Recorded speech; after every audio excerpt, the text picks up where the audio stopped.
লক্ষ্মীপুরে সেনাবাহিনী ও পুলিশের যৌথ অভিযানে 4 জুয়ারি আটক। লক্ষ্মীপুর জেলা সদর থানার টুমচর ইউনিয়নের 5 নং ওয়ার্ডের অন্তর্গত কালীরচর এলাকায় জুয়ারিদের বিরুদ্ধে এক যৌথ অভিযান পরিচালনা করেছে সেনাবাহিনী ও পুলিশ। এই অভিযানে 4 জন জুয়ারিকে গ্রেফতার করা হয়েছে। রবিবার 17 আগস্ট 2025 এই অভিযান পরিচালনা করা হয়। গোপন সংবাদের ভিত্তিতে লক্ষ্মীপুর সদর আর্মি ক্যাম্পের ক্যাপ্টেন রাহাত খানের নেতৃত্বে সেনাবাহিনীর একটি টহল দল এবং পুলিশের একটি টহল দল যৌথভাবে এই অভিযান পরিচালনা করে। অভিযানকালে ঘটনাস্থল থেকে 4 জনকে জুয়া খেলা অবস্থায় হাতে নাতে আটক করা হয়।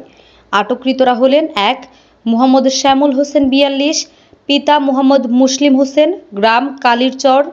2 মোহাম্মদ আখতার হোসেন 37, পিতা আব্দুল হাসান, গ্রাম কালীরচর।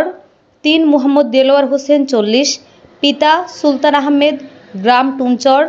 4 মোহাম্মদ নিয়াজ 29, পিতা মৃত আমিন হোসেন, গ্রাম আবিরনগর। অভিযানকালে তাদের কাছ থেকে জুয়া খেলায় ব্যবহৃত সরঞ্জাম এবং নগদ অর্থ উদ্ধার করা হয়।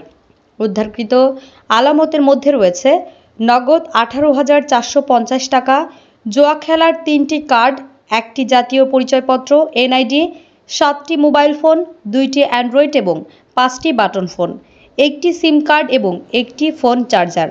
পরবর্তীতে প্রয়োজনীয় জিজ্ঞাসাবাদ এবং ডাক্তারি পরীক্ষা শেষে আটককৃতদের লক্ষ্মীপুর সদর থানায় হস্তান্তর করা হয়েছে।